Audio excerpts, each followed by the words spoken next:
Ice cream, না pudding, না cake, মাত্র 3টি উপকরণ দিয়ে তৈরি মাখনের মতো সফট আর ক্রিমি ডেজার্ট।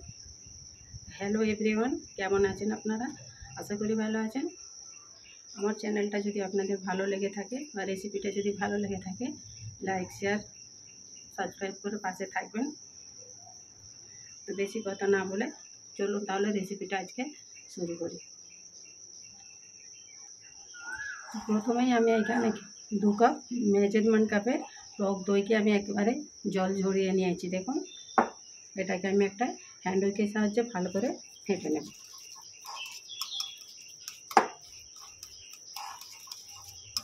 স্মুথ করে একেবারে ফেটে নেব।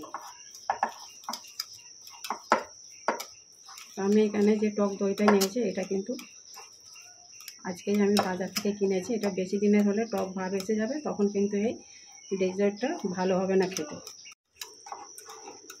আমি এখানে টাটকা কিন্তু টক দই নিয়েছি, জল একেবারে ঝরিয়ে নিয়েছি। আপনারা চাইলে কিন্তু এই স্টেপটা যদি আপনারা না ব্যবহার করতে চান তাহলে বাজার থেকে কিন্তু হাঙ্কারটাও ব্যবহার করতে পারেন, একেবারে জল ঝরানো টক দই করা যাবে। তো দেখুন, আমি টক দইটা একেবারে স্মুথ করে ফাটানো হয়ে গেছে। এটাকে আমি সাইডে রেখে দেব। দেখুন, আমি এখানে আমাদের বাড়ির গাছেরই আম নিয়েছি। এরকম ছোটো সাইজ বলে আমি 2টো আম নিয়েছি। আপনারা যদি বাজারে কেনা আম ব্যবহার করেন তাহলে বড় সাইজের একটা পাকা আম দেখে নেবেন। আমটাকে আমি কেটে নেব।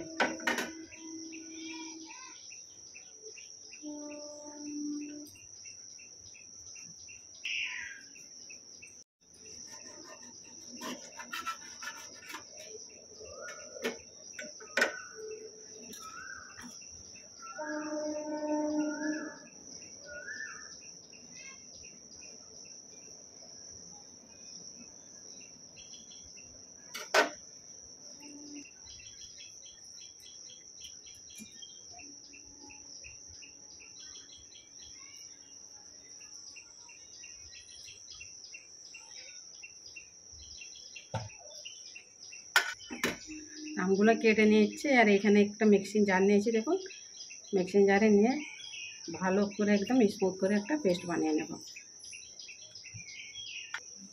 এটাকে পেস্ট করে নেব। দেখুন, আমটাকে পেস্ট করে নিয়ে চলে এসেছি। একেবারে স্মুথভাবে কিন্তু পেস্ট করে নিয়েছি। মাত্র 3টে উপকরণে কিন্তু আমি আজকে ডেজার্টটা বানাবো।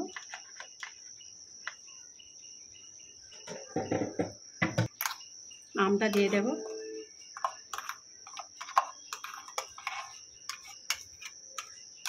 তো আমি মেজারমেন্ট কাপে 2 কাপ টক দই নিয়েছি। এখানে হাফ কাপ আমের পেস্ট দিলাম। আর এখানে দেখুন, কনডেন্স মিল্ক নিয়েছি বাটির মাপে, হাফ বাটির বেশি নিয়েছি। এটা কিন্তু বাড়িতেই বানিয়েছি। আপনারা যদি এই ভিডিওটা দেখতে চান কমেন্ট বক্সে কমেন্ট করবেন, তাহলে আমি এটা আপনাদের সঙ্গে শেয়ার করব। কনডেন্স মিল্কটা দিয়ে দেবো। তো আমটা মিষ্টি আছে, আপনারা যখন বানাবেন আপনাদের আমের উপরে ডিপেন্ড করবে কতটা কি কনডেন্স মিল্ক দেবেন। আমি এখানে একটু কম 1 বাটি দিয়ে দেব।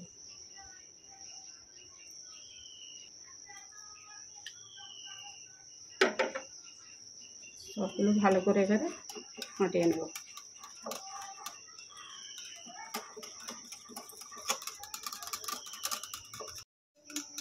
দেখুন বন্ধুরা, ঘনত্বটা কিন্তু একেবারে পারফেক্ট আছে।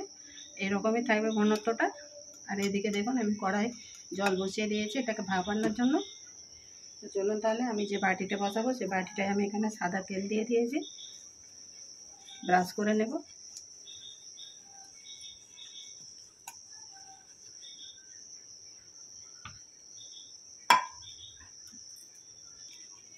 একটা বাটার পেপার নিয়েছি, দিয়ে দেব।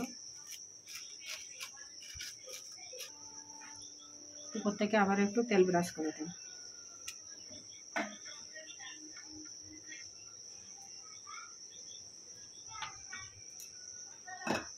এর ব্যাটারটা ঢেলে দেবো।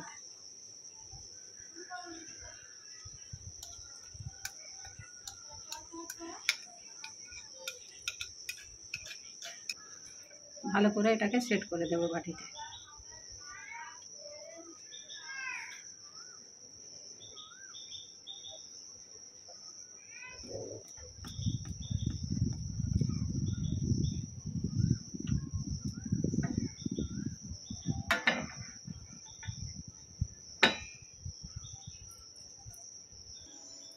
দেখুন ভালো করে আমি সেট করে নিয়েছি, জল ফুটে গেছে।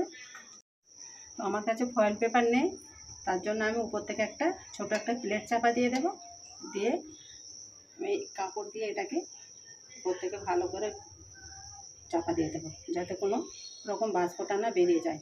25 থেকে 30 মিনিট পর আমি ফিরে আসছি। আর গ্যাসটা কিন্তু একেবারে মিডিয়ামে আছে। আধ ঘন্টা পর ফিরে এলাম। গরম আছে বন্ধুরা।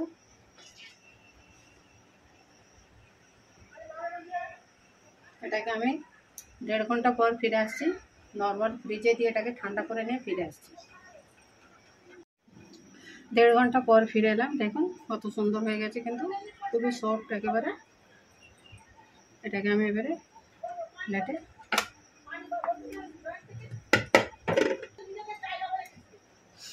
এটাকে প্লেটে সার্ভ করে নেব। তো এটাকে আমের কেকও বলতে পারেন, আমের ভাপাও বলতে পারেন, ম্যাঙ্গো ভাপা বা ম্যাঙ্গো কেক। একেবারে সব নরম স্পঞ্জে, কিন্তু খুবই ভালো। ছোটো থেকে বড় মুখে দিলে কিন্তু সবার একেবারে মিলিয়ে যাবে। আম থাকতে থাকতে অবশ্যই আমার বাড়িতে বানিয়ে দেখবেন। এটাকে আমি কেটে নেব। দেখতে পাচ্ছেন কতটা সফট হয়েছে, দেখেই কিন্তু বোঝা যাচ্ছে।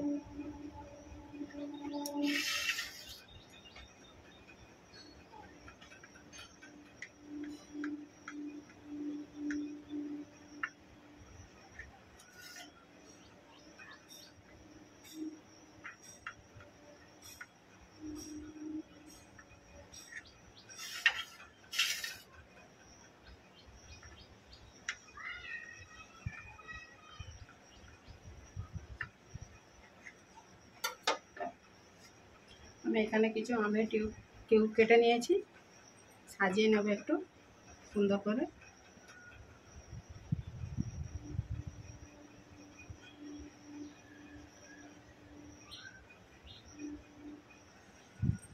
একটু গোলাপের পাপড়ি নিয়েছি, দিয়ে দেবো।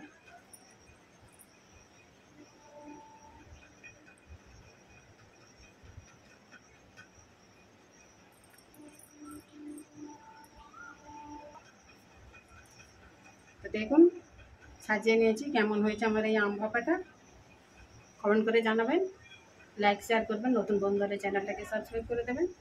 রেসিপিটা আমি আজ এখানে শেষ করবো। আবারও আজ সানা কিচেনের নতুন একটা রেসিপি নেই। ভালো থাকবেন, সুস্থ থাকবেন। ভালো লাগলে একটা লাইক করে দেবেন। আল্লাহ হাফেজ।